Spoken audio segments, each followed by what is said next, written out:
ఒక్క నిమిషం. నేను తెలంగాణలో ఉప ఎన్నికలు వచ్చే అవకాశం ఉందంటారా? కోట్లల్లో జరుగుతున్నటువంటి సంభాషణలు చూస్తుంటే ఉప ఎన్నికలు వచ్చేటటువంటి ఆస్కారం అయితే మరి కనబడతా ఉన్నది.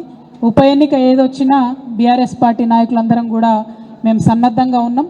బీఆర్ఎస్ పార్టీలో గెలిచి మరి పార్టీ మారి పార్టీని మోసం చేసి పోయినటువంటి ప్రతి ఒక్కరిని కూడా ప్రజలు మళ్ళీ ఓడగొట్టడానికి సిద్ధంగా ఉన్నారని కూడా ఈ సందర్భంగా తెలియజేస్తూ ఉన్నాం.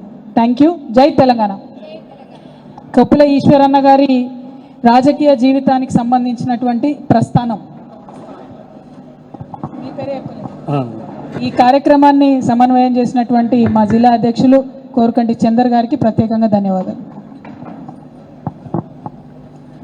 కొప్పుల ఈశ్వరన్న గారు పారిశ్రామిక ప్రాంతంలో ఒక చరిత్రలో నిలిచిపోయేటువంటి అన్నగారి జీవిత ప్రస్థానానికి సంబంధించి ఒక ప్రస్థానం పేరిట ఒక అన్న పూర్తి 50 ఏళ్ళ జీవిత రాజకీయ మరియు విప్లవ ఉద్యమాల ప్రస్థానాన్ని వివరిస్తూ ఉన్న జన్మదినం రాజు పుస్తక ఆవిష్కరణ చేయడం జరిగింది. ఈరోజు అక్క చేతుల మీదుగా ఈ యొక్క మన జిల్లాలో ఆవిష్కరణ కూడా చేయడం జరుగుతుందని సందర్భంగా తెలియజేస్తాను.